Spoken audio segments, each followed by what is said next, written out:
Bon retour sur ce plateau, tout en présentant nos excuses à l'endroit des nombreux téléspectateurs. Nous avons eu quelques soucis d'ordre technique. Nous espérons que tout est revenu à la normale. Nous allons repasser la parole à Pierre Blériot, d'abord pour la sagesse de ce matin. Alors, parfait, la sagesse de ce matin dit ce qui suit. Il faut plus de courage pour penser différemment de tous face à ce que tous voient. On peut reprendre? Il faut plus de courage pour penser différemment de tous face à ce que tous voient. Ça veut dire quoi? C'est-à-dire que parfait, on a une tendance naturelle à suivre le groupe, à suivre la pensée commune, qu'à vouloir réfléchir et à se distinguer. On se pose très peu souvent la question de savoir si sur la base d'une opinion partagée, nous avons formulé notre propre jugement. C'est plus facile d'être dans la masse que de vouloir réfléchir par soi-même, parce que ça comporte des risques d'être ostracisé, d'être regardé comme celui qui ne veut pas faire comme tout le monde. Je vous prends un exemple. Il y a plein de clichés dans notre société, n'est-ce pas? Nous sortons de la fête de l'unité et j'ai entendu une dame dire « Si ma fille vient avec un bassa chez moi, je la renie. » C'est un cliché. D'accord. Alors, si vous êtes la fille de cette femme-là et que vous osez penser différemment, pensez qu'il y a une possibilité que vous épousiez un bassa ou autre. Vous voyez que vous commencez par vous marginaliser vous-même. Donc, c'est une invite à la lucidité, à la pensée personnelle. Mais je précise, hein, ce n'est pas le fait de tout le monde. Il est plus facile de suivre la pensée du groupe que de vouloir penser par soi-même. Merci pour cette sagesse matinale. À tout de suite pour la suite.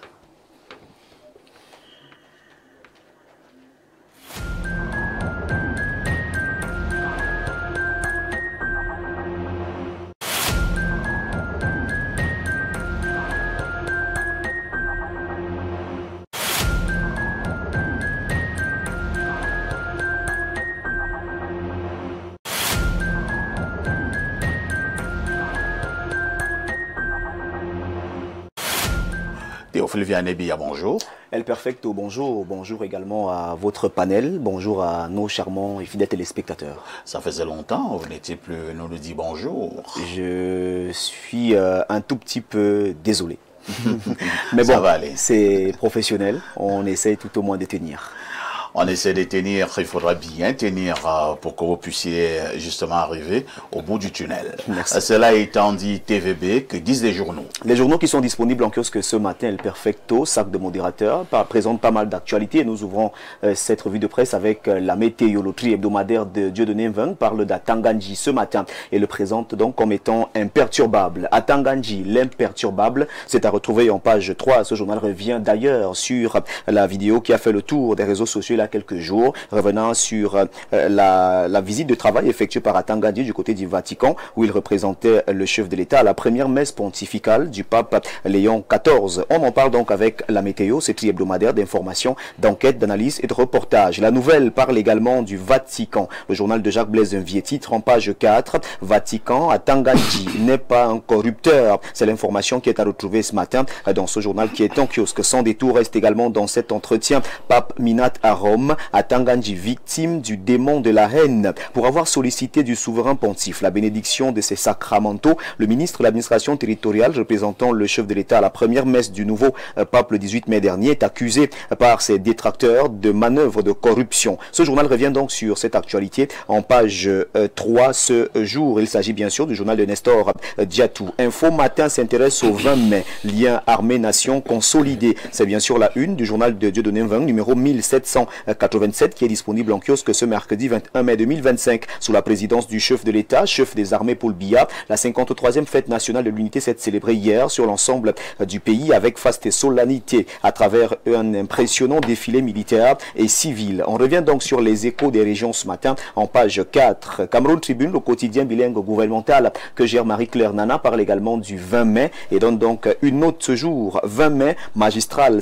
C'est ce journal qui nous fait savoir que la 53e fête nationale avec Fast hier à travers le territoire national, avec pour temps fort une parade de haut vol au boulevard du 20 mai sous la présidence du chef de l'État, chef des forces armées, Paul Biya. C'est de la page 2 à la page 24 que les échos de cette célébration vous sont présentés au journal Cameroun Tribune. Le jour d'Aman Mana présente cette page noire en une. Emmanuel Jérôme Koundé, le héros tranquille, ancien joueur du Canon de Yaoundé avant de passer professionnel à Laval et Reims. Le capitaine emblématique des Lions Indomptables est mort vendredi 17 mai 2025 à l'âge de 68 ans. Au-delà de sa carrière exceptionnelle et des vicissitudes d'une vie sociale mouvementée, l'homme s'est toujours illustré par un calme et une assurance devenue légendaire. C'est en page 5 qu'on revient donc sur le parcours de l'homme ainsi que les hommages qui pleuvent de partout. Le Messager parle ce matin de l'affaire Martinez-Zogo. Écho crie à la désinformation. C'est en page 12 qu'on revient donc sur cette affaire. Transhumance politique, coup de pied dans la fourmilière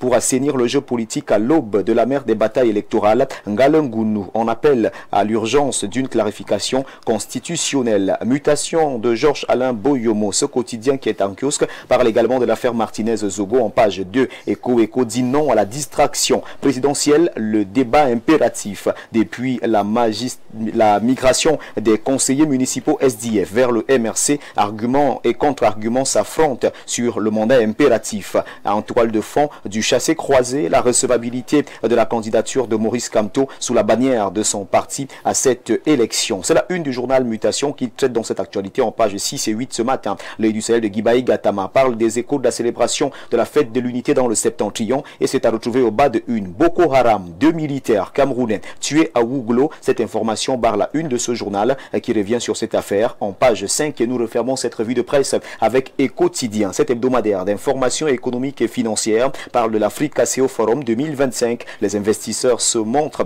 particulièrement intéressés par le Cameroun que j'ai présenté comme une terre d'opportunités. Telle est la réaction du Premier ministre chef du gouvernement, Chief Dr Joseph Dion Goutier, qui est à retrouver dans ce journal qui nous permet bien sûr de refermer cette revue de presse Acte 2 sur Info TV ce mercredi matin. Mesdames, Messieurs, votre fidélité reste et demeure intouchable, inattaquable, inaliénable et surtout indétrônable. Avec 400 francs CFA seulement, vous avez votre journal disponible en kiosque ce mercredi. Merci El Perfecto.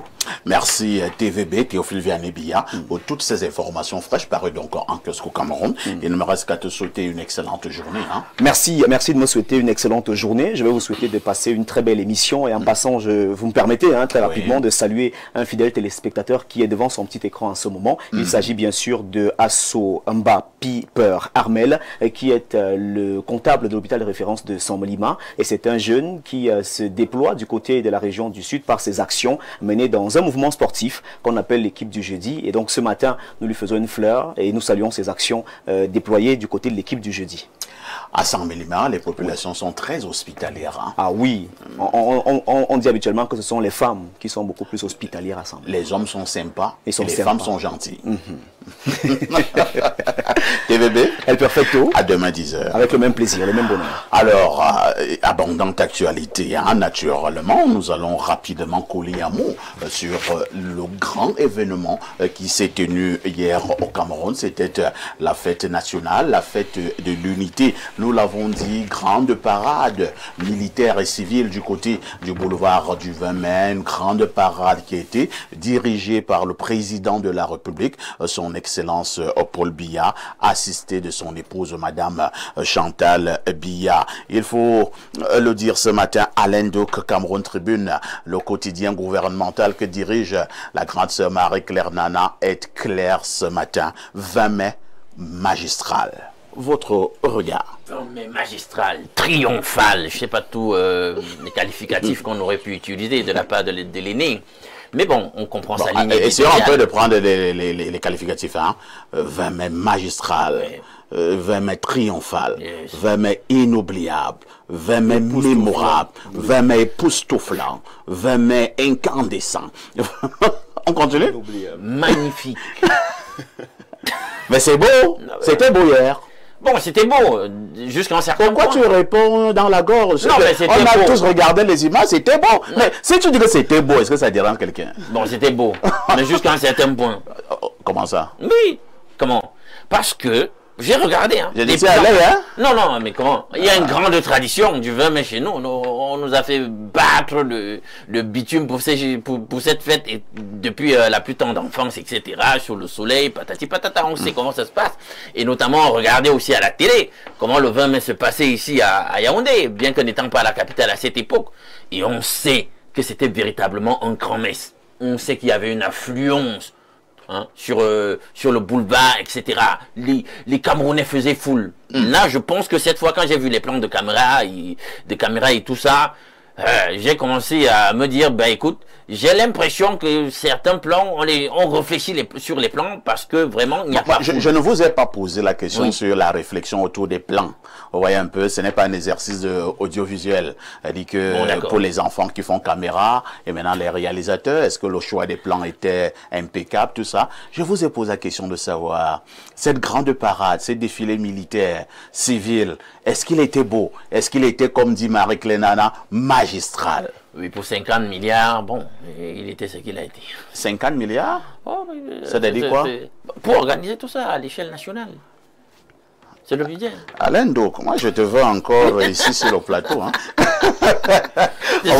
on va poser la question au franquiste Moubarak.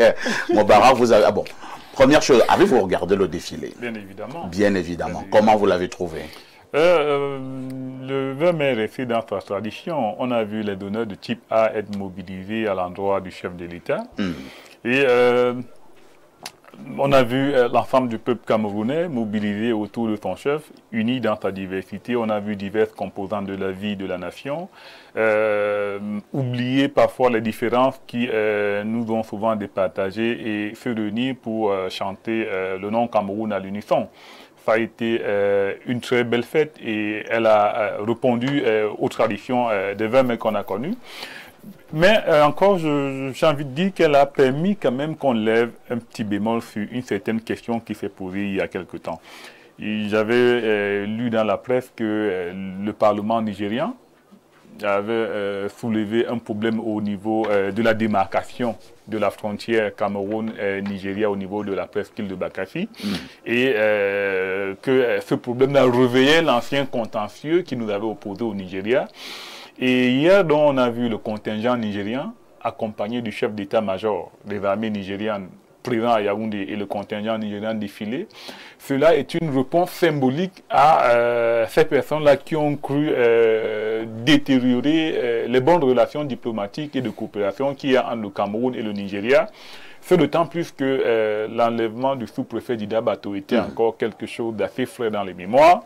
Donc le défilé, au-delà de son caractère face, au-delà de la célébration de l'unité nationale, a été aussi un moment d'expression de la bienséance et du bon voisinage qu'il y a entre le Cameroun et le Nigeria.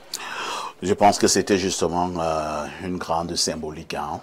Les troupes de l'armée nigériane, une partie a défilé bel et bien hier à Yaoundé. Ils avaient même des instruments de musique. Hein. C'était bien. Alors, Tchanga, Simon Maïkaï, le défilé le 20 mai hier, est-ce que vous avez ressenti cette unité entre les peuples au Cameroun? Avez-vous ressenti cette chaleur de célébrer justement la fête nationale? Bon, pour revenir à ce que Alain Donc a dit, je pense que la fête a été réussie à 50%. Pourquoi 50%? Il n'y avait pas un engouement particulier. Les souris même étaient pas très nombreux. Vous avez fait la sémantique, oui, la sémiotique des sourires des gens au 20 mai. Tout à fait.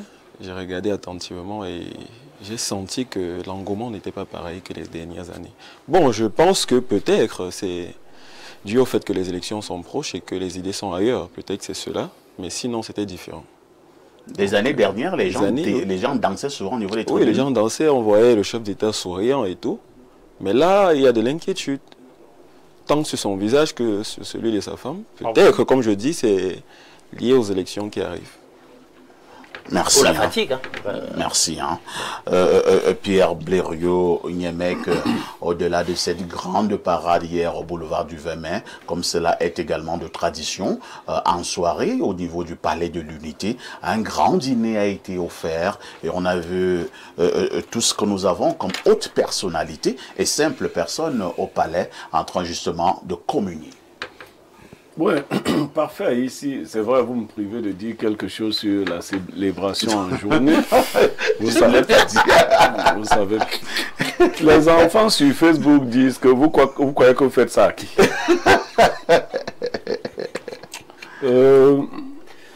Marie-Claire Nana, oui. C'est elle qui dirige la Sopecam. Tout à fait. Elle a sorti une ce matin et elle a Magistrale. dit que c'était magistral. Je ne sais pas si elle aurait suffisamment d'adjectifs pour décrire des 20 mai, par exemple, d'il y a 10 ans. Il y a beaucoup d'années, j'ai échangé avec un commissaire divisionnaire d'expression anglaise qui arrivait à Yaoundé et qui voulait savoir quelles sont les spécificités du défilé à Yaoundé. Et j'essayais de lui dire qu'il y a une parade de la police, qui est souvent majestueuse. Vous connaissez ce fameux... On a entendu. Voilà. Et le monsieur qui avait sa baguette. Alors, mais hier, moi, parce que depuis un certain temps, j'essaie de prêter attention à ce qui se passe autour de moi, j'étais plus inquiet. Je ne voulais pas, même les Nigériens, j'ai trouvé qu'ils ont mis trop long.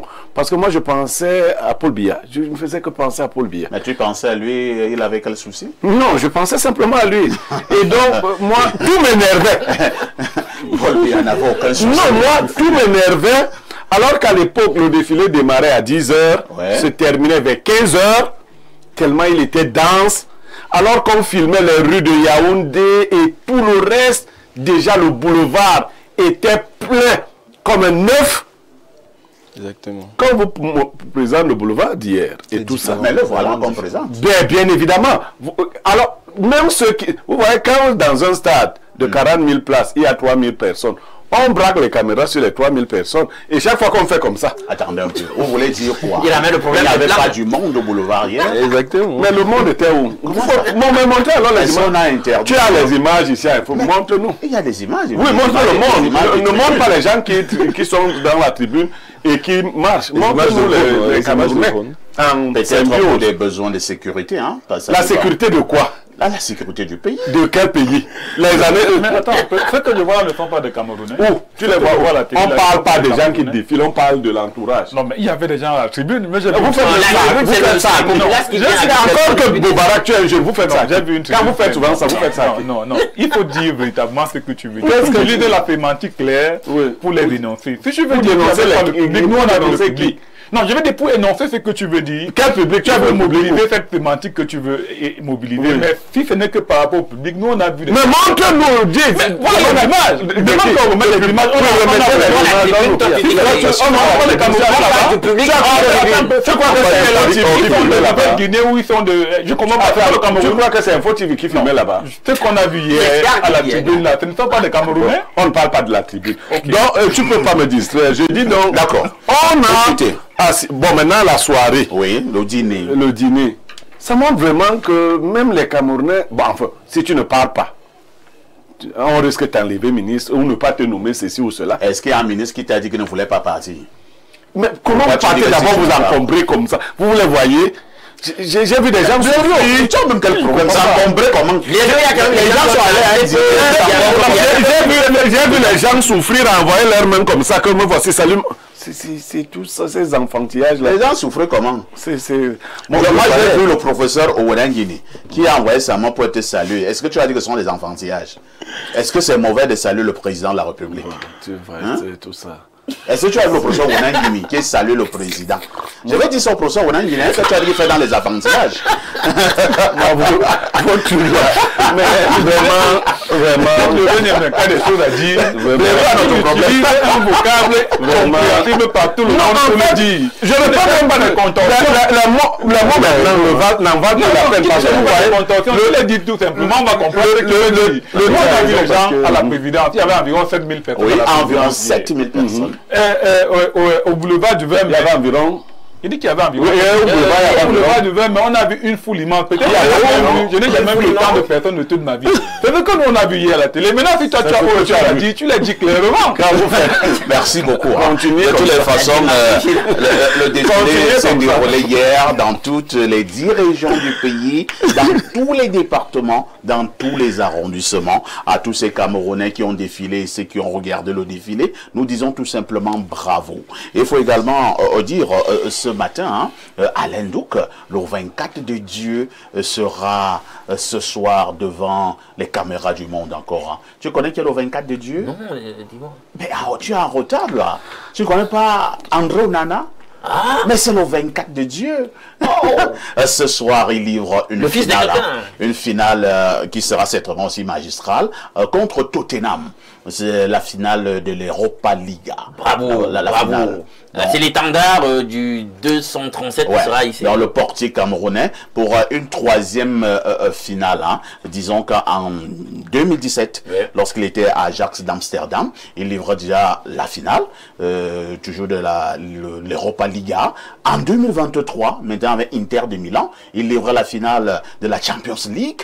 Maintenant, André Onana livrera encore une autre finale, ce soir à partir de 20h contre Tottenham. De toutes les façons, nous appelons les aïeux, les ancêtres du Cameroun et même de l'Afrique de soutenir notre 24 de Dieu pour qu'il puisse soulever cette coupe ce soir. Et il y a un autre petit débat qui concerne l'ami de Pierre Bleurung-Emek, Paul Atanga-Ndji. Est-ce que les Camerounais n'ont pas trop de problèmes au Maroc?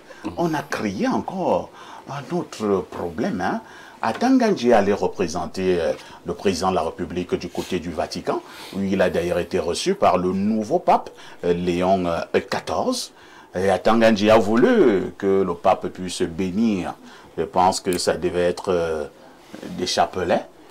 Et les gens ont commencé à raconter des âneries sur les réseaux sociaux et dans certains médias pour dire que Atanga-Ndji allait corrompre le pape. Il a sorti une enveloppe pour corrompre le pape. Donc on va corrompre quelqu'un comme ça en Mondovision. Est-ce qu'à un moment donné, ça relève aussi même de la sorcellerie? Non, c'est d'abord très maladroit de penser que tout un ministre du rang de Atanga-Ndji peut se permettre de sortir une enveloppe d'argent. Devant tout le monde. Devant tout le monde. C'est pour dire qu'en réalité, il n'est pas Camerounais s'il le fait. Parce que les Camerounais, s'ils veulent faire ça, c'est pas devant tout le monde qu'ils vont le faire. Donc c'est quand même d'abord, ça ne se comprend pas. Maintenant, encore devant qui? Le pape. Devant le pape. Est-ce qu'on peut vouloir corrompre le pape de cette manière-là? Ça ne se comprend pas. Vous savez, il y a beaucoup d'acteurs qui sont en manque de visibilité, qui ne vivent que de la désinformation, malheureusement, et donc qui veulent profiter de tout ce qui peut leur tomber sur la toile pour créer soit du buzz autour de leur personne, ou alors tirer sur des personnes avec qui ils sont en couac. Tout le monde a pu voir que le ministre Atanga-Ndji voulait que le pape touche le petit paquet qu'il avait en main. Je ne sais pas si c'était des chapelets, mais c'était les objets qu'il voulait que le pape touche. Et il semble que... Et le pape l'a fait. Et quand le pape l'a fait, j'ai vu Atanga-Ndji a fait le signe de croix. Il semble que le pape a posé la main, et par la suite, le pape a fait comme ça. Oui. Et en même temps, Atanga-Ndji a fait le signe de croix. Donc quand tu as corrompu quelqu'un, tu fais le signe de croix. Il a exprimé une atmosphère de satisfaction après la posée de main du pape. Donc on comprend clairement que c'était des objets qui voulaient qu'on fasse bénir. Et il semble que c'est la tradition chrétienne qui le permette. Donc je ne comprends pas toute cette dynamique si ce n'est de la désinformation et qui ne vise que bon. Vous savez, quelqu'un disait que nous sommes là à l'avant-garde de l'élection. Il y a un discours systématisant qui voudrait que tout ce qui vient du régime actuel soit peint en noir. Très bien. Moubarak, je vais passer la parole à Pierre Bleurung, qui commentera également cette petite actualité au Cameroun. C'est vrai que j'ai lu une longue publication d'un monsieur qui disait qu'il était expert de l'Italie et du Vatican et qui disait que Atanga-Ndji pouvait être flingué. J'ai sursauté. Il dit flingué comment? Il dit il a fait quelque chose de grave. Il dit devant le pape, il met la main dans la veste et il retire un objet. Il dit que ce qu'Atanga-Ndji a fait était grave. On ne sait pas ce qu'il retirait et donc l'armée, on pouvait le flinguer parce que le désir de sécurité. Quand le type a aussi fait ce commentaire, bon, j'ai aussi quand même me suis posé des questions. Je vous passe la parole. Bon, moi, je ne pense pas que le ministre Atanga-Ndji voulait donner de l'argent au pape. C'est pas comme ça qu'on donne l'argent aux gens pour l'argent. Mais par contre, du point de vue protocolaire, il n'a pas bien procédé. Il il parle anglais comme le pape. Ça veut dire qu'il se serait limité à dire au pape que j'ai des objets que je souhaite que vous bénissiez. Est-ce que vous m'autorisez? Que l'autorisation serait venue du pape. Mais en même temps qu'il lui parlait, il a retiré les objets. Vous verrez quand même qu'il y a une petite gêne. Ramenez ça, le pape était un chef d'État en même temps. Tout à fait. Ramenez ça chez vous. Laissez que c'est à Tangandi. Tu es en train de parler à Biya, tu mets la main. Non, au Cameroun, ta main ne sort même pas. On le sait très bien. Ta main ne sort pas de là où tu l'as mise. C'est-à-dire que si tu es devant Biya, tu fais comme ça. Ta main va rester là-bas. Ta main va rester là-bas. Vous voyez? Oui, ta main va rester là parce que du point de vue protocole, on ne sait pas ce que tu peux sortir de ta poche. Donc, il y a eu un couac protocolaire. Bon, je crois que le Vatican l'a géré avec beaucoup de tact. Vous voyez, c'est pour cela que l'image, les gens de mauvaise foi refusent de voir que le pape a touché. Tout à fait. Il a effectivement... Il a fait un signe. Il a effectivement fait un signe. Il a béni. Bon, maintenant, attendant, il ne doit pas se plaindre qu'il y ait des gens de mauvaise foi. Il sait que nous ne sommes pas dans un univers de doux sentiments. Quand lui, il a les moulinex, il y a aussi des gens qui veulent... Voilà, qui ont les couteaux. Qui ont les couteaux, qui ont... Voilà, mais bon, je crois que lui-même, mentalement, est préparé à ce genre de choses. Je dis simplement... du point de vue protocolaire, ça n'a pas été bien préparé. Très bien. Merci. Hein. C'est ce qu'il fallait dire concernant l'actu presse de ce matin. Et nous remarquons rapidement une autre touche pause.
Pierre Blériot-Niemek, que vous reprenez le microphone, cette fois-ci pour la dénonciation de ce matin. Alors, parfois ici, la dénonciation de ce matin met en avant une jeune dame qui découvre quelque chose de terrible alors que sa maman se trouve à l'article de la mort. Il y a quelques années, elle a contracté mariage avec un homme de couleur blanche. Qui? La jeune dame. D'accord. Elle était très jeune encore à l'époque. Et il faut préciser ici que sa maman l'a eu très jeune aussi. À la suite, le blanc est venu et il y a eu mariage effectivement. Sauf qu'après le départ du blanc, qui était supposé arranger le voyage de la jeune fille, le blanc n'a plus jamais appelé. Il a bloqué la jeune fille. Oh là là. Ça a été une épreuve extrêmement difficile pour la jeune fille. Par la suite, elle a eu beaucoup d'autres blocages dans sa vie. Et finalement, comme cela arrive très souvent, elle a donné sa vie à Dieu. Dès que quand elle est entrée dans une nouvelle église. Elle a commencé à beaucoup prier. Mais plus elle priait, plus la situation sanitaire de sa maman se dégradait. Oh là là. Elle n'a pas compris le lien. Elle dit à Dieu, mais moi je prie pour moi-même. Et la situation sanitaire de sa maman se dégradait. Sa maman l'a appelée donc pour lui dire qu'à la vérité, c'est elle, sa maman, qui avait créé le blocus spirituel de son mariage. Incroyable. Oui. Parce que sa maman et elle ont une différence de 16 ans. Sa maman l'a eu très tôt. Et la maman estimait que ce blanc-là aurait bien pu s'intéresser à elle, la maman. Ah bon? Oui, puisque lui, il était aussi dans la quarantaine et autres. Donc, elle a carrément, comme on dit chez nous en Côte d'Ivoire, bassé sa propre fille. Elle a fait le mengang. à sa propre fille, qui aujourd'hui donc ne sait plus, parce que la problématique là voici, elle est toujours dans son groupe de prière. Elle se demande si elle doit poursuivre ses prières au risque de voir sa maman mourir, ou alors les arrêter. Pour que sa maman vive. Oui, elle est un peu perplexe là-dessus. Ça, c'est une problématique embarrassante pour certains, mais pas du tout pour d'autres. Hein. Alain Doc, la jeune dame ne sait quoi faire. Oh là là, dans le cadre des dénonciations, si on va tout entendre. On en trouvera vraiment. Hein. C'est grave, c'est grave. Donc la mère, c'est une sorcière. Mais ça, c'est clair. Et là, tu vois, parfait. Parfois, nos plus dures épreuves viennent de ceux de notre filiation. Vous savez ce qu'on dit chez nous? Tu cherches, comment on dit ça, la plume de la poule sur ta tête, alors qu'en réalité, c'est sur ton pied. Parce que c'est une invite à la reconsidération des concepts de père, de mère et tout ça. Comment une mère peut faire ça? Une mère qui est contre l'épanouissement de son enfant. Et on le voit. C'est-à-dire qu'il y a une espèce, dans nos cultures, et on retrouve ça dans nos cultures bantoues là, il y a une tendance parentale à l'auto-divinisation. Bien évidemment. Je suis ton Dieu sur terre. On entend souvent les parents dire ça. Je peux te faire n'importe quoi. Machin. Après Dieu sur terre, c'est moi. Machin, machin.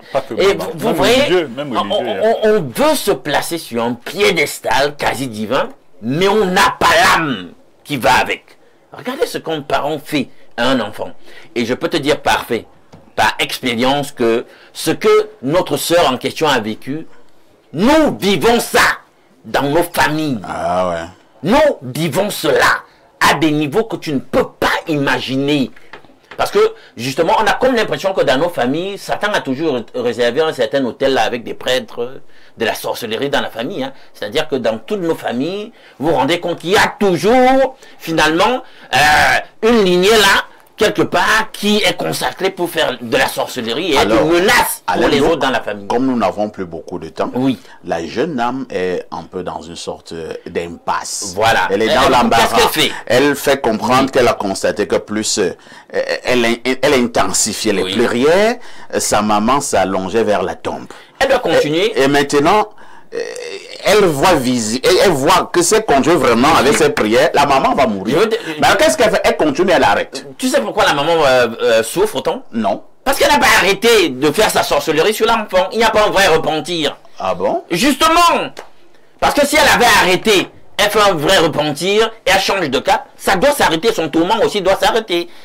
Elle est toujours là, elle n'a pas véritablement changé son mindset. Donc, elle est toujours une menace pour cette enfant. La jeune dame doit continuer avec les prières. Mais elle doit continuer. Jusqu'à ce qu'elle meure sans suite. Maintenant, elle peut ajouter dans la prière, Seigneur ne l'a pas peut-être pas de...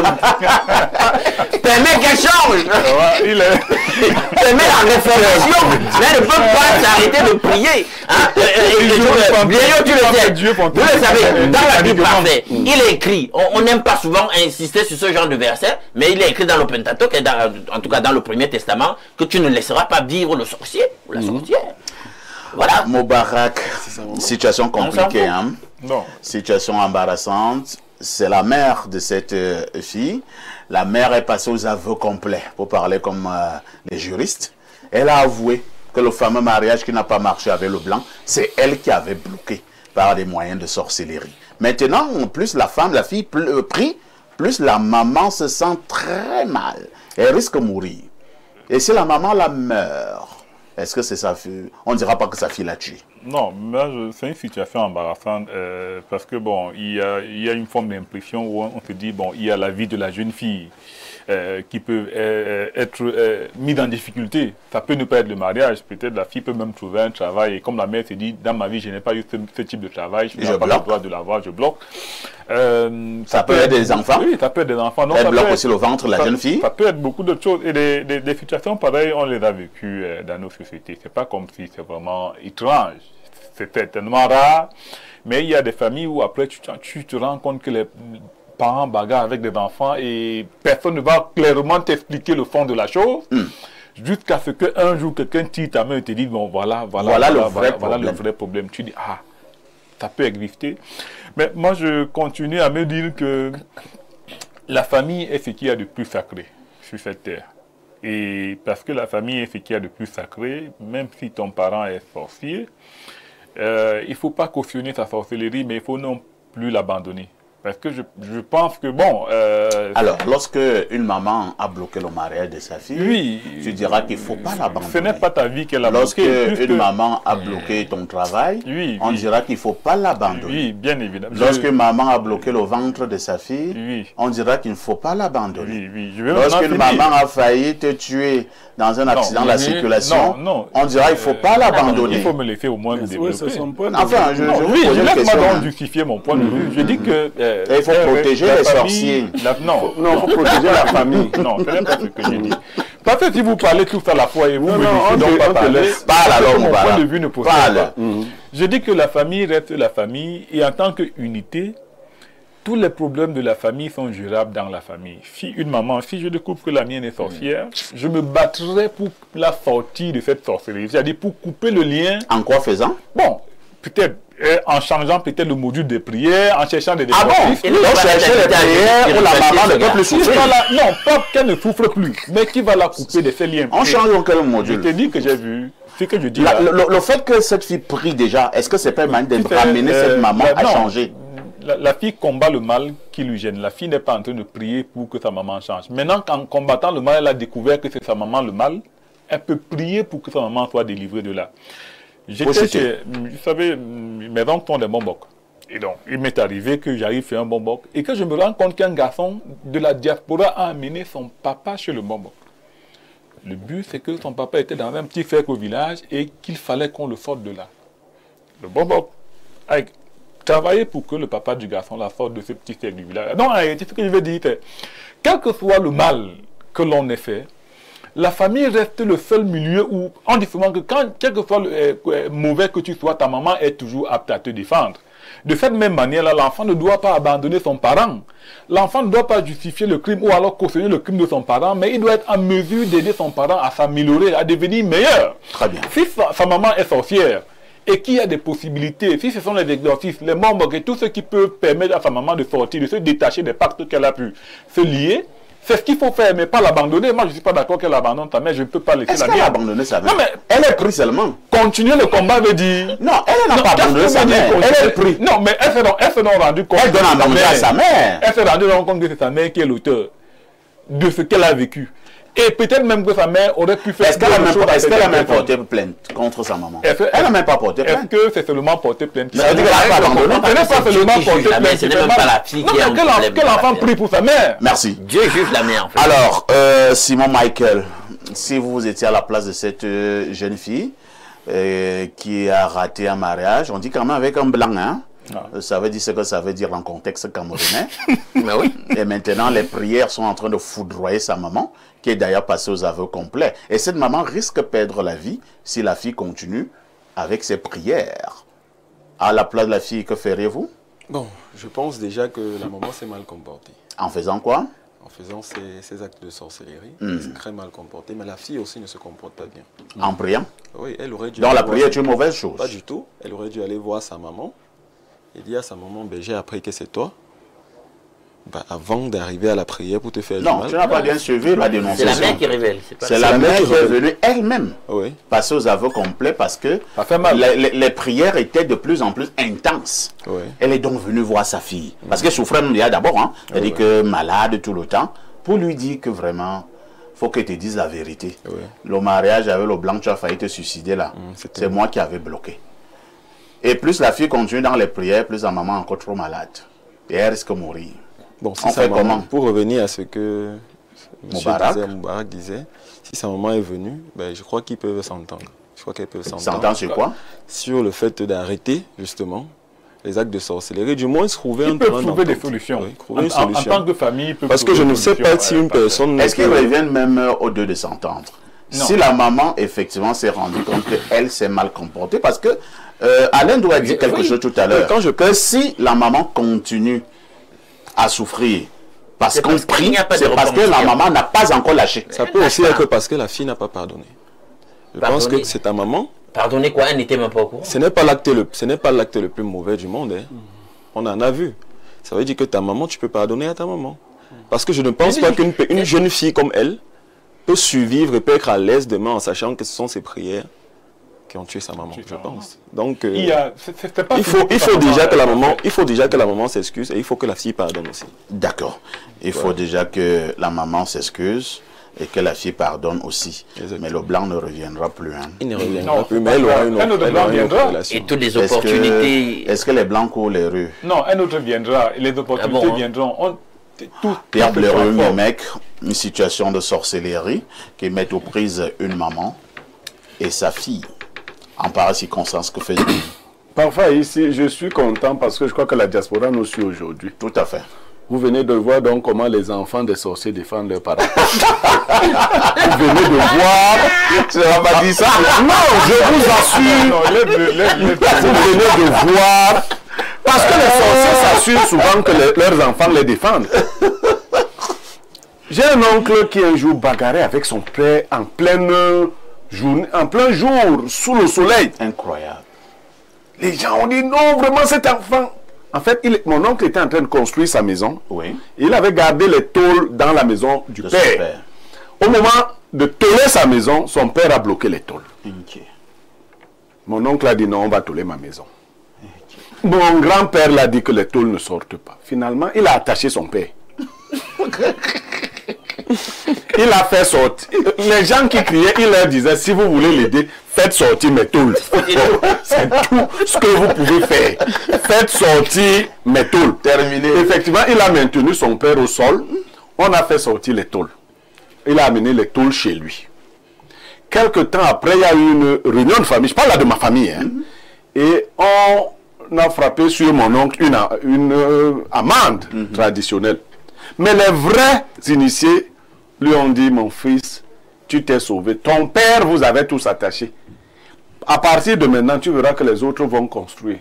Mais on ne peut pas dire ça devant ton père parce que dans nos traditions, on ne donne jamais raison à l'enfant.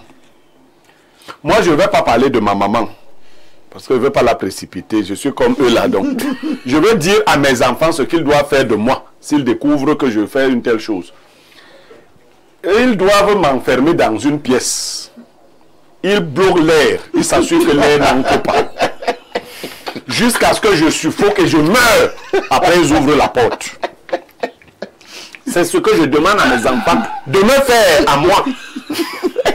S'ils découvrent que je bloque leur vie. Vous n'êtes pas sérieux, monsieur. Je suis très sérieux. Si je marche un jour, j'entends que mon père ou ma mère sont sur mon chemin. RIP. RIP. Repose en paix. Repose en paix. Reste in peace. Je trouve quelqu'un sur mon chemin. Et on t'enterre rapidement. Si je suis chef de cette famille-là, après ta mort, il n'y a pas de dépenses. On t'enterre le plus rapidement possible. Ça, c'est donc la force des sorciers. Ah, ce que vous venez de dire là, ça signifie que votre maman vous a fait à vous. Si vous trouvez votre père en train d'assassiner quelqu'un ou un enfant comme Wafo, vous faites quoi? Vous retirez votre père, n'est-ce pas? Et vous ne le trahissez pas, n'est-ce pas? Non, absolument, on le dénonce. Vous le dénoncez? On le dénonce. Ah, vous le dénoncez dans ce cas-là? Comment? Pourquoi? La famille n'est plus sacrée. L'acte est posé sur une personne. Si votre père est en train d'assassiner votre frère, vous le dénoncez? On le dénonce. Là, la famille n'est plus sacrée. La famille est sacrée. Qu'est-ce que vous appelez ma famille? Moi, je ne suis pas là dans la famille avec ma mère. Non, laisse-moi poser des questions rhétoriques. Je ne suis pas de la même famille avec mon père et ma mère. Vous comprenez bien? Mon père et ma mère avaient leur famille. Nous étions là-bas leurs enfants. Nous ne sommes pas de la même famille. Moi, ma famille, c'est mes femmes et mes enfants. Voilà ma famille. Je ne suis pas de la même famille avec mon père. Mon père, il faut qu'il est en train de suivre. Le sacré membre de la famille l'a bien. Je ne suis pas la même famille. Quand la mère fait ce qu'elle a fait. Non, il y a des choses alors si quelqu'un, parfois je découvre que quelqu'un a pris son temps pour me faire perdre, si j'étais une femme, un blanc, un aussi joli mariage. Bon, et comme moi, c'est seulement par les prières qui peut... J'intensifie les prières. Si je priais 2 fois par jour, je prie 6 fois par jour. Faut que la chose se produise très vite. Eh bien, non, c'est bête parce que derrière sa fille, elle aurait même pu avoir un mariage. Le sorcier est dangereux pour tout le monde. C'est un danger. Pour tout le monde. Merci. Lisons les nombreuses contributions. Bonjour Perfecto et à tout ton riche panel. Pour la dénonciation du jour, lorsqu'un sorcier veut te nuire, il n'a pas pitié. Alors pour moi, les sorciers doivent être détruits le plus rapidement possible. Que cette jeune fille accélère ses prières pour se libérer définitivement. Elle ne pourra s'épanouir qu'après la disparition de sa maman. Elle sera une orpheline joyeuse. Que le Seigneur Jésus ressuscité l'aide à s'en sortir. C'est Maman Rosine Ankozoa qui envoie ce message. Un autre message ce matin. Bonjour le panel. Pour la dénonciation, je suis du même avis que Blériot. Si ta main t'empêche de trouver le bonheur, coupe-la. Pareil, avec tes yeux, tu perces. Abimte. C'est Aslan Mendor depuis Boalawa. Autre message ce matin. Bonjour parfait. Très heureux de vous retrouver ce matin. Il faut rendre grâce à Dieu pour tous les bons parents. Et aussi, cette jeune dame est véritablement une vraie et authentique enfant de Dieu. Car lorsque tu es vrai avec Dieu, tes prières sont efficaces. Il est vrai que chacun a son point de vue. Mais ce que le monsieur en lunettes dit là est grave. C'est un peu comme si il ne connaît pas ce qu'on appelle sorcellerie. Monsieur Niemek, je suis d'accord avec vous. C'est l'adorateur Ouan depuis Yaoundé. Autre message ce jour, que dit ce téléspectateur? Alors, nous prenons ce message. Hein. Bonjour.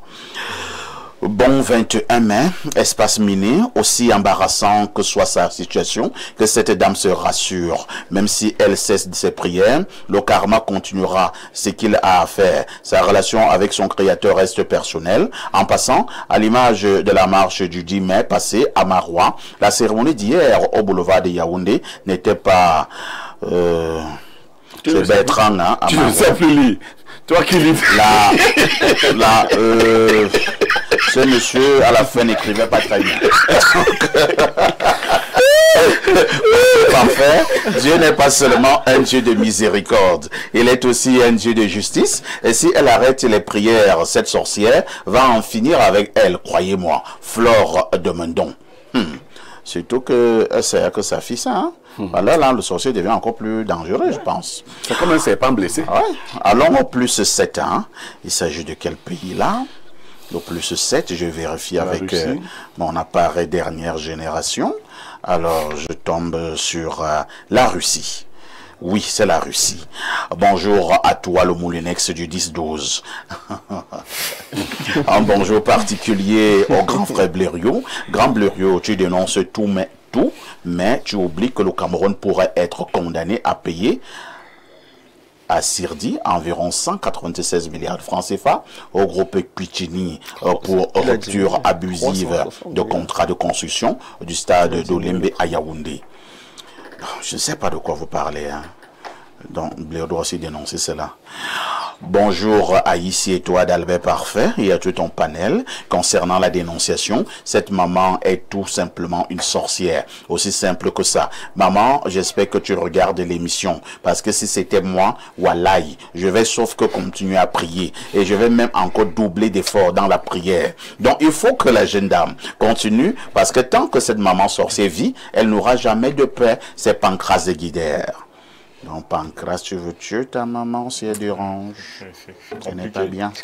Bonjour aux démineurs. Pour la dénonciation, la mère ne peut avoir la vie sauve que si elle se repent spirituellement. La confession de bouche ne suffit pas. C'est sa seule issue de secours. Niemek le Grand, je suis d'avis avec toi. Par ailleurs, Blériot, j'attends le club de secours que tu vas crier, ayant pour leitmotiv souvent les vieillards. C'est Georges Francis Ariel Messia depuis Ayos. Oui, il faut déjà crier ça. Ce qu'on a vu hier nous oblige à précipiter la création de ce club. J'espère que vous aurez l'autorisation de créer votre mouvement.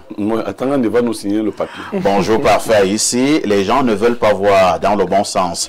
S'agissant de ce qui se passe au Cameroun, en réalité, les hommes sont soumis à l'esprit de changement depuis leur création, quitte à le regretter par la suite. Toujours est-il que, en désespoir de cause du changement escompté, la sclérose s'installe et les commentaires vont dans tous les sens. Les aigris en profitent pour accoucher des incartades de toute nature. Pour transcender les désagréments que cela cause, on fait tout simplement avec, comme quoi les chiens aboient, la caravane passe. L'illustre inconnu apolitique, Bekombo Biandandanga Antoine. Tu dis que que tu es apolitique et tu écris des choses comme ça? C'est ça, être apolitique? Alors, un autre message, hein? Bonjour à tous nos plateaux. Je vais demander au monsieur en lunettes, et si lorsque la mère s'assoit sur la vie de son enfant, la famille n'est plus sacrée? Oui. Non, vous répondez, Moubarak? Oui, je réponds. Ça me permet de préciser la pensée. Il ne faut pas seulement, lorsqu'on est en relation avec des gens... La question était très simple. Je vais arriver à cela. Il ne faut pas seulement regarder les mauvais moments.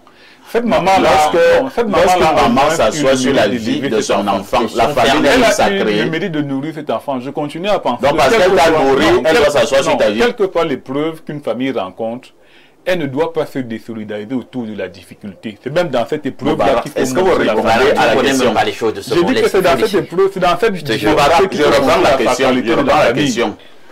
Si une maman... Lorsqu'une maman s'assoit sur la vie de son enfant, la famille n'est plus sacrée. Elle est toujours sacrée. Ah, d'accord. Ce n'est pas pour autant que la famille doit se disloquer parce qu'il y a eu un problème. Donc la famille ne doit pas se disloquer parce qu'une maman est sorcière. Quel que soit le problème, une famille, qu'elle est unie, elle peut l'aborder. C'est quand elle se désunit que... Moubarak, tu joues au naïf ou bien tu es sorcier? Je ne joue pas au naïf. Je n'ai jamais été. Je ne sais même pas comment on fait pour les mettre. Tu sais qu'il y a des parents qui veulent tuer leur enfant. Il y a des parents qui ont tué les gens. À ce moment-là, la famille devient sa sacralité. Si ton père a tué deux de tes frères, tu fais quoi? La fille a découvert par la prière qu'elle pouvait couper des liens. Pourquoi elle ne prie pas pour sa maman? C'est tout ce que... Prier pour qui là? Pourquoi tu... Attends un peu. Si je te trouve à la maman, si je suis un peu là, pour la suite. Vous êtes des blagueurs.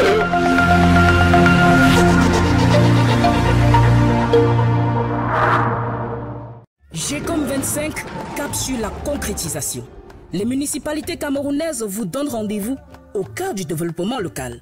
Du 2 au 4 juin 2025, le Palais des Congrès de Yaoundé accueille la 3e édition des Journées économiques internationales des communes GECOM 25, sous le thème « Communes de production vers la maturation et la concrétisation des projets ».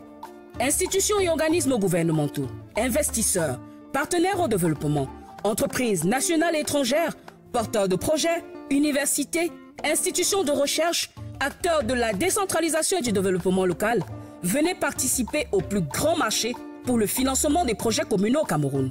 Les GECOM sont une initiative des communes et villes unies du Cameroun en partenariat avec le FECOM sous la coordination du ministère de la décentralisation et du développement local.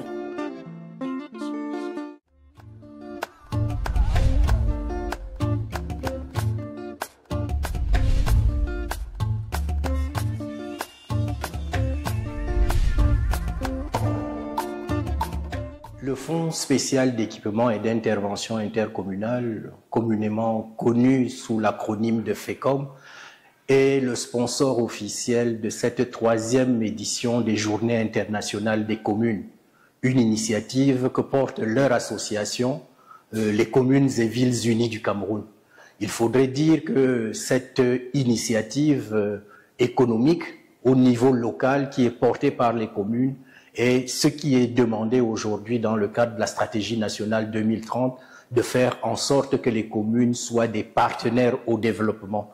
Et le FECOM, qui est leur instrument de financement et d'accompagnement, partage tout à fait ce point de vue, ce qui justifie tout ce qui a été fait à l'initiative du FECOM comme instrument de financement, comme nature des projets que nous finançons. Et cette 3e édition entre en droite ligne de ce que le FECOM également est devenu, puisque elle parle de la maturation des projets.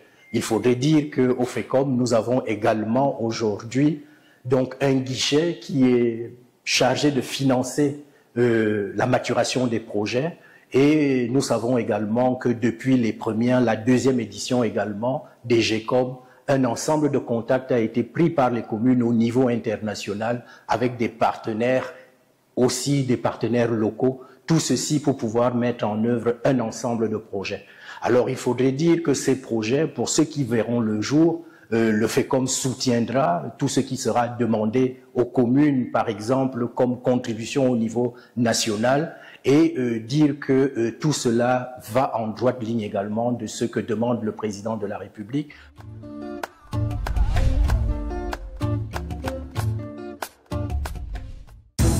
Le monde monde avance et nous aussi. Face aux défis et enjeux économiques de l'heure, l'intelligence artificielle IA apparaît comme un levier stratégique pour le développement de l'Afrique centrale. Après le lancement du programme Intelligence artificielle pour tous en Afrique centrale, la chaire UNESCO d'Afrique centrale, Accès TIC, en partenariat avec l'IAI Cameroun, organise 5 séminaires professionnels sur l'intelligence artificielle. L'intelligence artificielle, cybersécurité et cybercriminalité, intelligence artificielle et agriculture, intelligence artificielle et énergie renouvelable, intelligence artificielle et collectivité décentralisée et intelligence artificielle au service de l'éducation. Voici le calendrier des sessions. Session 1 du 9 au 14 juin 2025. Session 2 du 27 au 25 juin 2025 et du 30 au 2 juillet 2025. Session 3 du 16 au 25 juillet 2025. Session 4 du 6 au 13 août 2025 et session 5 du 20 au 27 août 2025 dans la salle de conférence de Relax Hotel en Kozoa ou au campus de l'IAI Cameroun selon les sessions. Inscription au www.unescoshare/6tic.org.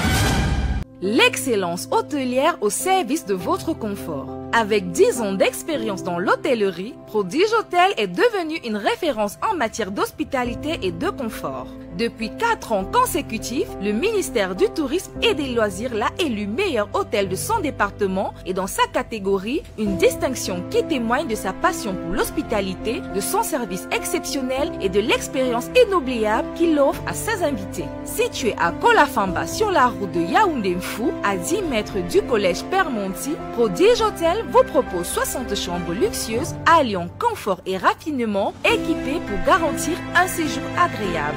Pour vos séminaires et colloques, découvrez nos 6 salles de conférences modernes dotées des dernières technologies pour répondre à tous vos besoins professionnels. Nos restaurants en plein air, au bord de la piscine ou à l'intérieur, vous feront vivre une véritable expérience gastronomique offrant une cuisine raffinée à chaque instant. Profitez de nos nombreuses commodités, les salles de fête, esplanades, salles de sport, instituts de bien-être et espaces de jeu pour enfants pour des moments de détente et de plaisir en famille ou seul. Prodige Hôtel, là où l'excellence devient une tradition, n'attendez plus, offrez-vous l'excellence, contactez-nous. Prodige Hôtel, votre bien-être, notre raison d'être. Oto à l'extrême nord du Cameroun.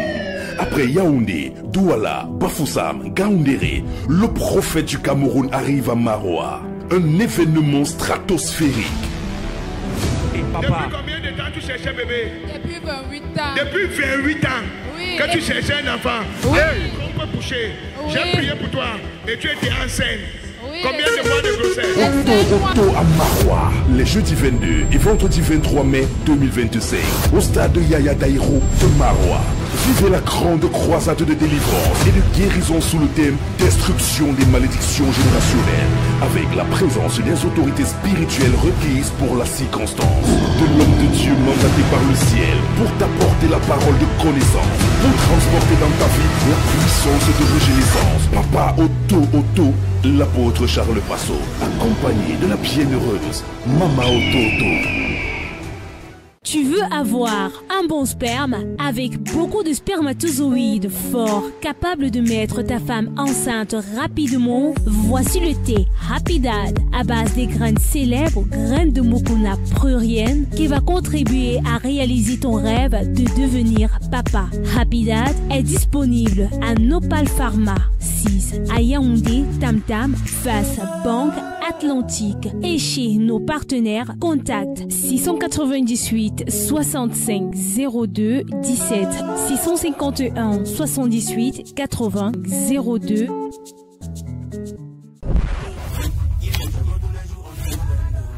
Comme moi, Paris c'est bête Momo.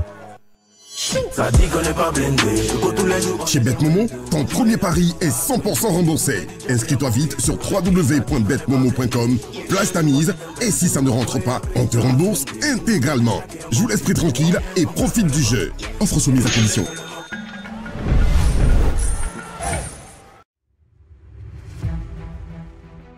Cameroon, land of diversity and wealth. We are all different, but we share the same goal. The emergence of our country. To achieve this, we must work together. Including everyone will be the key to our success. We must make the most of our differences and use our skills and experience to build our nation. So join us in this collective and civic adventure. Together, we will make Cameroon a prosperous country. Are you looking for information of general interest? We look forward to seeing you at the 14th edition of the Government Action Fair, SAGO, from June 28 to July 5 at the Esplanade of the Yaoundé City Council. To exhibit or visit, contact Mon Communicateur, Government Agent on 620-00-2195 or visit the website www.sago.cm. Salon de l'action gouvernementale, la vitrine du Cameroun. Renaprove offre Masso Acte 5. Nous sommes en plein cœur du marché SOS et nous sommes venus à la rencontre du bénéficiaire de 750 000 francs CFA lors de l'acte 4 de la Masso. C'est un boucher. Nous allons savoir ce qu'il en a fait des financements offerts par la mutuelle d'assistance et de solidarité. Je m'appelle Benja Mefire Jean-Claude. Ce financement a permis, un, que j'augmente mon capital, et de deux, que j'envoie mes enfants à l'école, et de trois, pour que je me bâtis une belle maison dans mon village à Fouban. Moi-même, je prenais Masso comme les mises en scène. Mais quand moi j'ai gagné, j'ai vu que c'est du sérieux. Je les conseille, participer à Masso à 26 000 francs. Ce n'est pas du mensonge, c'est la vérité. Mesdames et messieurs, faites comme M. Mefere en faisant confiance à la mutuelle d'assistance et de solidarité de Renaprove SA. Et de la longévité.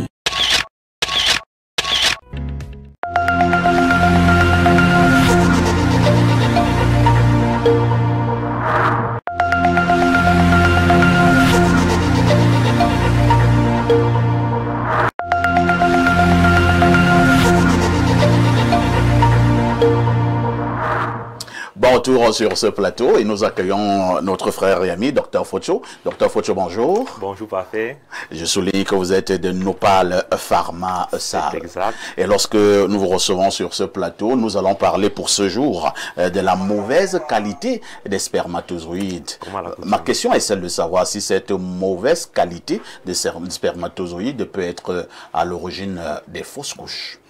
On pense souvent que dans une grossesse, le rôle de l'homme se limite à mettre. Lorsqu'il a déjà mis, le reste concerne uniquement la femme. Et du coup, lorsqu'il y a œuf clair ou lorsqu'il y a fausse couche, c'est la femme qui est accusée, c'est à elle qu'on donne des bidons de remèdes à boire, à se puger. Et pendant ce temps, l'homme ne va pas à l'hôpital et le problème continue. Pourtant, la mauvaise qualité de spermatozoïdes peut être à l'origine des fausses couches dans un couple.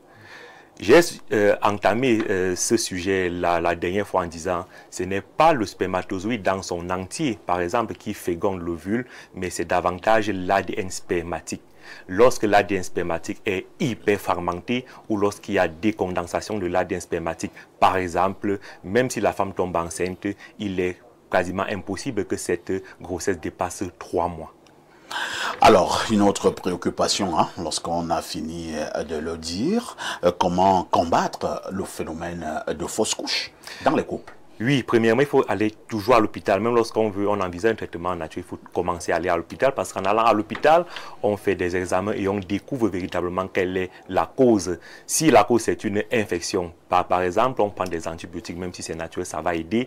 Mais en faisant les examens, on peut se rendre compte même qu'il n'y a rien à faire. Il y a des cas où on ne peut rien. Lorsqu'il y a par exemple translocation chromosomique, la personne va dépenser l'argent d'un R+2 dans un traitement qui n'a pas d'avenir. Lorsqu'il y a par exemple aneuploïdie des spermatozoïdes, par exemple, il n'y a pas grand-chose à faire. Il y a des cas aussi où une jeune femme, elle était une femme dans son jeune âge, elle est tombée enceinte, elle n'a pas voulu garder, elle allait se faire avorter dans des circuits non officiels. Elle a cru que tout s'est bien passé, pourtant elle est de résus moins. on a fait l'avortement sans lui faire une injection d'anti-D. Et plus tard, elle se marie avec un homme qui est de Rhésus plus.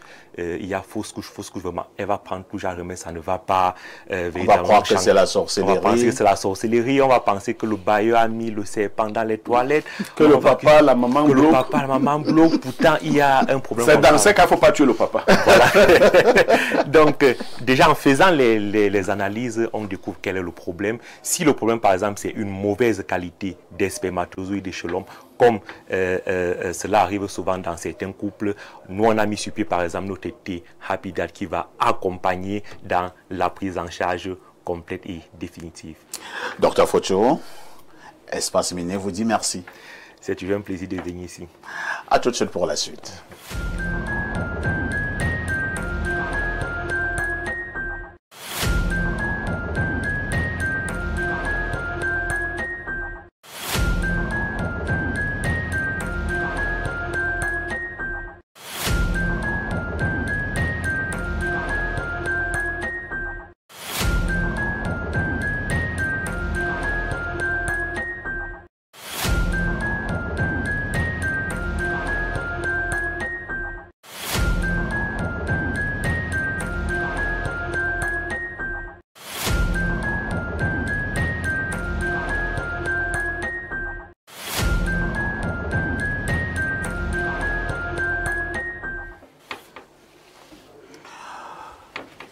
Bon retour donc sur ce plateau d'Espace Miné et nous parlons de la diaspora parce que nous sommes mercredi. Il s'agit de mercredi diaspora. Ce matin, nous nous posons la question de savoir si la diaspora camerounaise préserve suffisamment l'image du pays à l'extérieur, naturellement. Alain Douk, regard général de la question de ce matin. Oui, le regard peut honnêtement être mitigé. Parce qu'on a une belle frange de notre diaspora qui fait rayonner véritablement l'étendard du Cameroun au travers de diverses réalisations, les positions qu'elle occupe, hein, que les composants de cette diaspora occupent à divers niveaux et même dans les États les plus puissants.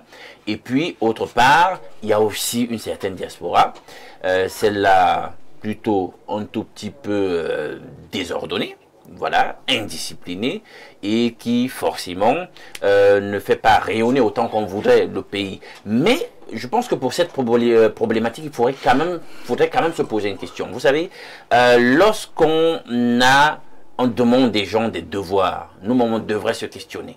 C'est-à-dire que pendant qu'on veut que la diaspora fasse rayonner le pays, posons-nous la question de savoir est-ce que nous-mêmes nous sommes assez commercialisables, assez vendables. Est-ce que nous-mêmes, nous vendons déjà assez en interne?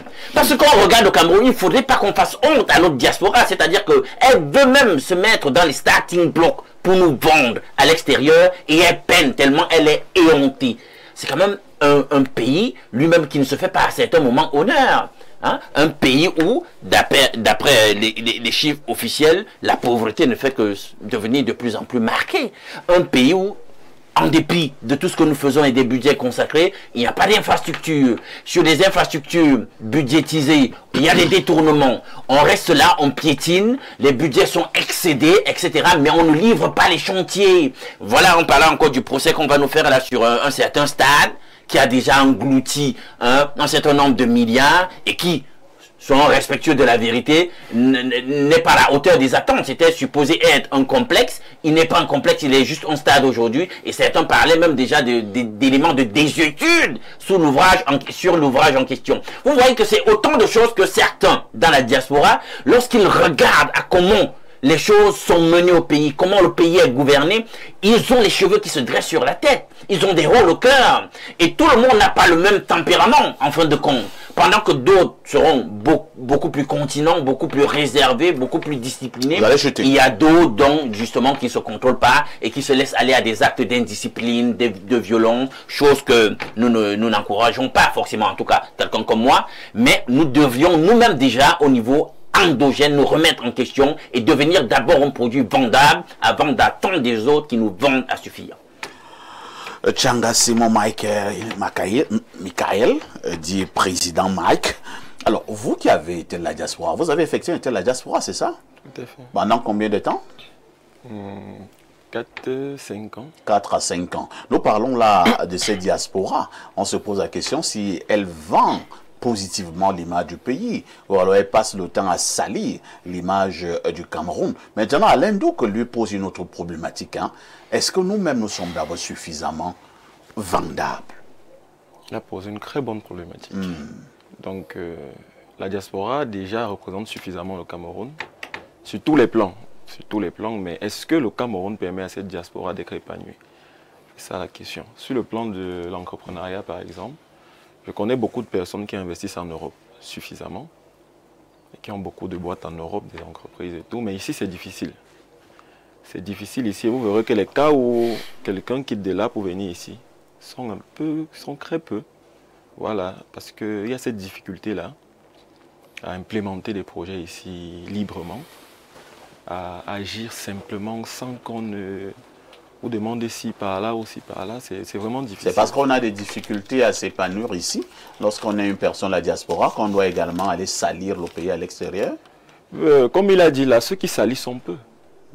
Ceux qui salissent sont peu, justement. Ils sont nombreux, hein? Non, ils sont peu pour moi, ils sont peu. Ceux qui soulèvent le drapeau du Cameroun sont nombreux. Voilà, mais les conditions d'entrepreneuriat ici au pays sont assez difficiles. Est-ce qu'il y a un statut particulier pour les gens de la diaspora qui reviennent ici? Parce que la diaspora apporte des valeurs ici, apporte de l'argent. Est-ce qu'à un moment donné, on ne dira pas aussi que ces diasporas-là pleurnichent un peu trop? Est-ce qu'il y a les conditions de facilité? Est-ce qu'il y a ceci? Alors, qu'est-ce qu'on doit faire? Dès qu'il descend de l'avion, on déroule le tapis rouge, on lui demande s'il préfère du thé avec du miel ou bien avec du sucre, s'il préfère un hôtel 5 étoiles, 8 étoiles.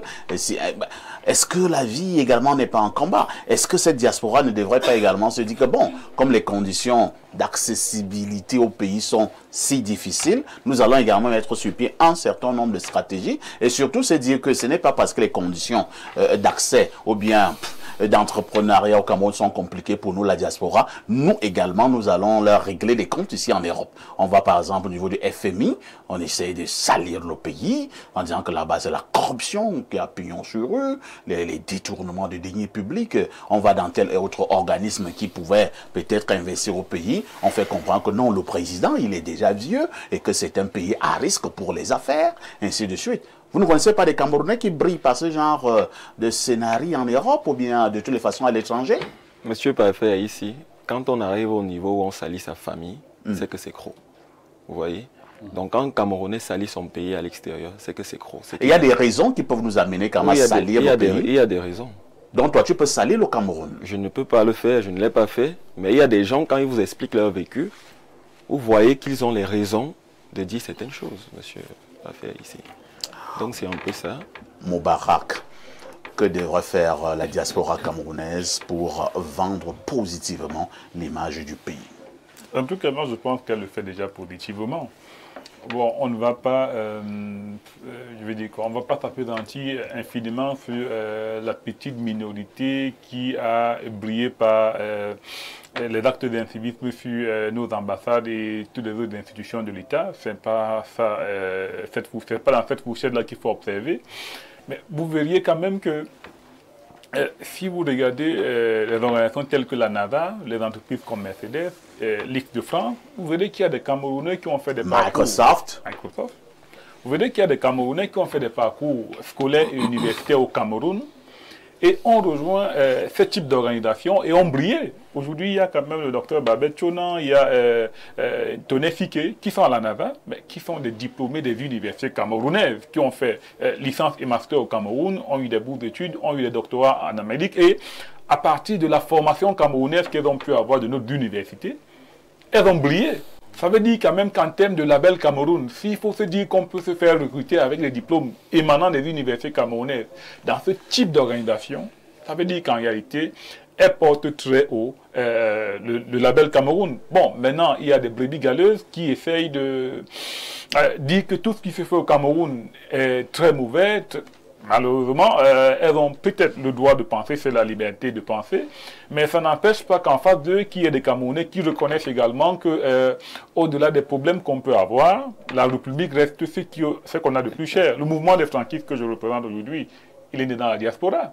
son président, M. Agé Libi, qui est le secrétaire général, et je veux dire, l'ossature même fait une ossature des diasporiens qui font tout pour mettre la République en avant, pour préserver la paix, pour préserver l'unité nationale. Donc en réalité, on ne va pas s'appesantir uniquement sur ce mauvais visage que quelques représentants de notre diaspora présentent sur la scène internationale pour les coller tous les clichés. La diaspora camerounaise travaille, elle est à Mercedes, elle est... Souvenez-vous du récent concours de l'X de France, la plus grande école de polytechnique en France. Il y avait combien de Camerounais? Ils ont fait les universités camerounaises, ils ont fait Polytech au Cameroun avant de se retrouver là-bas. Du coup, moi je pense qu'en termes de rayonnement international, la diaspora camerounaise nous apporte un bon coup.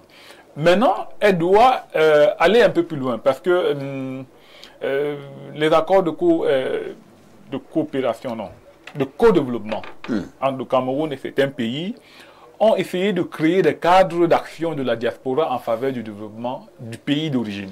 Ça veut dire quoi exactement? Ça veut dire, par exemple, aujourd'hui, on observe que les contributions de la diaspora camerounaise en termes de transfert de fonds, comparativement à ce que font les diasporas maliennes et sénégalaises, sont très basses. Il faudrait que la diaspora camerounaise utilise beaucoup plus ces cadres d'action qui ont été mis à disposition pour davantage augmenter leur contribution à développer le Cameroun. Bref, faire un retour, parce qu'elles ont reçu du Cameroun en partant, il faudrait qu'elles puissent maximiser, puissent capitaliser de ce qu'elles ont eu là-bas pour faire un retour au pays. Merci Moubarak. Pierre Blériot-Niémec, lorsque nous parlons de certains Camerounais de la diaspora qui de temps en temps cherchent à ternir l'image du pays à l'extérieur, n'avez-vous pas également l'impression que l'aspect politique a d'une manière ou d'une autre négativement influencé certains Camerounais de la diaspora pour des raisons d'ordre politique, pour des raisons de succession? Ils sont de temps en temps contraints à salir l'image du pays. Non, parfait. Ici, si nous parlons des raisons d'ordre politique, vous allez observer quelque chose. C'est davantage des gens qui sont d'une culture de cachotterie, qui de manière tout à fait inattendue se retournent dans une culture d'exhibitionnisme ou de trahison. Vous comprenez ce que je veux dire? Je vais vous citer 3 peuples. Oui. Les Chinois, les Américains et les Nigérians. Pour avoir côtoyé les 3 peuples-là, je crois qu'ils font partie des gens les plus dangereux de la planète. Oh là là. Oui, ça c'est attention, un incident diplomatique. Non, bon. Les 3 là. Non, il peut s'expliquer. Maintenant, vous ne verrez jamais un Américain vous expliquer comment les États-Unis sont dangereux. C'est sacré. Quand un Américain parle des États-Unis, il vous peint seulement le bon côté des Américains. Quand nous vivons ici avec les Chinois, nous nous rendons compte que ce n'est pas des gens faciles. Mais est-ce que vous croyez que les Chinois viennent nous dire comment ça se passe là-bas? Pas du tout.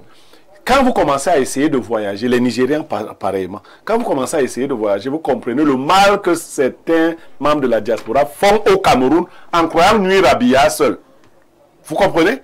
Vous arrivez quelque part, vous êtes fouillé jusque dans vos tripes parce que vos frères ont dit que tous les Camerounais sont mauvais, sont malhonnêtes, sont des voleurs, alors qu'ils le disent. Mais un Nigérien passe, un Camerounais reste là, on le fouille. Tout à fait. Mais en termes de malhonnêteté, nous n'atteignons pas certains peuples-là. Ce n'est pas pour défendre les institutions qui sont là, pour faire que le président soit là. C'est dire que l'image que vous donnez du pays va impacter sur tous les autres aspects de la vie des Camerounais. Les Camerounais auront même de la peine à gagner de grandes choses de ce côté-là. C'est donc quoi la diplomatie? La diplomatie, c'est le mensonge des grands. La diplomatie, c'est le mensonge entre pays. C'est ça. C'est-à-dire que chaque pays ment à l'autre pays en polissant. C'est ça. On présente. C'est quand tu parles là-bas que tu vois la réalité. Vous venez de parler de la NASA. Vous savez, on nous a vendu. Les gens croient que la NASA, il y a déjà beaucoup de Camerounais comme ça à la NASA. Et beaucoup d'autres Africains. Mais, Rambo, on nous a vendu un pays, les Amériques, où un seul homme peut battre toute une armée. Dans son cinéma. Et on a cru. On a cru. Mais seulement quand il y a eu les guerres, on a attendu qu'on envoie Rambo en Afghanistan. En Afghanistan. Ça fait 20 ans et on a perdu. Vous voyez? C'est ça que les autres font. Ils présentent. Nous avons nos problèmes ici. C'est clair. En salissant le pays, nous contribuons à nous mettre sur une mauvaise pente nous-mêmes. Comment les beggars, les mendiants. Deux mendiants se trouvaient devant la boutique d'un monsieur. L'un d'entre eux est parti voir le patron et il lui a dit que non. Le mendiant qui est là est trop sale. Il salit l'entrée de ta boutique. Alors le patron a pris la décision qu'il ne veut plus voir de mendiants. Et lui-même également.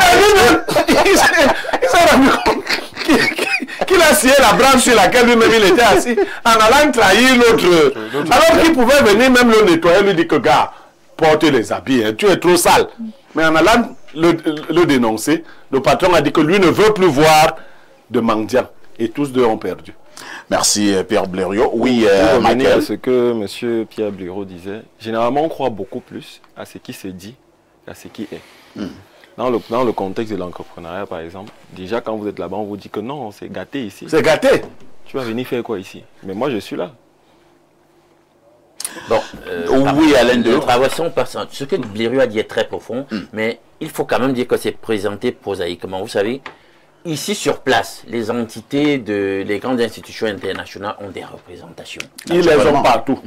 Avec des représentations diplomatiques qui ont leur barbouzerie. Oui. Nous avons des grandes instances et autres organisations de journalistes, etc. qui sont sur le terrain, viennent voir le pouls, prennent le pouls. Alain, c'est le cas partout. Oui, voilà. On ne peut pas... Tu connais le Nigeria? Non, je te comprends. Non, je suis d'accord avec toi. Je dis, on ne peut pas non plus ignorer le fait que ceux-là aussi font des rapports sur nous. Non, mais les rapports les plus pertinents, c'est quand ça sort des boules des Camerounais. Laisse-moi chuter dans la démonstration que je vais faire, Blériot. Je suis d'accord avec toi, je veux juste nuancer. Quand ta mère dit que ton bras ne fonctionne pas, notre diaspora entend donc agent de marketing, vendeur de l'image du pays à l'extérieur, ils doivent le faire, déjà même par patriotisme. Mais maintenant, il y a aussi des réserves. Parce que votre honneur, parfois aussi, et votre crédibilité est engagée. Si vous vendez un mauvais produit au client... Non, vous pouvez vous taire. Bon, d'accord, on peut le faire aussi. Bonjour, monsieur Aïssi. Mon pays m'a rendu ridicule. Je suis venu avec les amis hollandais pour investir au pays. On parle de 20 000 logements. Nous sommes allés voir les services du gouverneur. Après discussion, ils nous ont demandé les pots de vin énormes. De ce fait, mes amis sont rentrés très mécontents et j'ai perdu mon image et ma valeur auprès de mes amis. C'est Stéphane depuis Istanbul qui envoie ces messages. Vous voulez vous vendre? Rassurez-vous vous-même que vous êtes vendeur. Allons au 212, c'est le Maroc. Bonjour Aïssi et toi d'Albert Parfait. On ne pleure pas de la modération. Parfait, je te félicite sincèrement pour tes nouveaux quoi? Mais nous, tes téléspectateurs, nous voulons plus de temps pour le jeudi sorcellerie. Je dois même t'avouer que nous, téléspectateurs et membres des fan clubs, ce n'est que cette journée que nous attendons avec grande impatience. On considère parfois les autres journées comme des entrées et le jeudi, le plat de résistance. En toute humilité, j'aimerais te proposer ceci. C'est de retirer la dénonciation le jeudi. Et je t'assure qu'aucun téléspectateur ne s'en plaindra. S'il te plaît, pense-y. Parfait. On a besoin d'être édifié au maximum concernant la spiritualité. Merci. Voici la sagesse du jour. Certains hommes aiment tellement leurs femmes que pour ne pas les user, ils se servent de celles des autres. On va étudier ça jeudi soir. Certains hommes aiment tellement leurs femmes que pour ne pas les user, ils se servent de celles des autres. Merci pour la sagesse du jour. Autre message ce mercredi. Bonjour grand frère parfait. J'aimerais avoir le numéro de mon oncle Blériot. Ce n'est pas pour une affaire d'argent, ni pour une dénonciation. Je pense qu'il peut m'aider sur le plan spirituel et aussi avec des conseils, car je suis un jeune un peu perdu et je suis à un tournant de ma vie où je passe d'erreur en erreur et des difficultés en difficulté actuellement. Il s'agit d'une question de vie ou de mort. C'est William de Mendon qui envoie le message. William, passez à la télé ou alors écrivez sur Facebook Pierre Blériot Niemek officiel. C'est ça, non, Blériot? C'est cela. Voilà. Autre message ce matin. Toutes mes civilités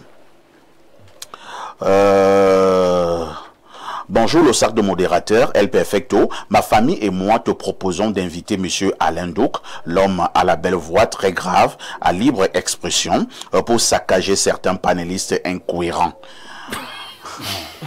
Laissez Alain Douk tranquille. Alain Douk est bien là où il est pour l'instant. Chacun est parfois bien là où il est. Voilà.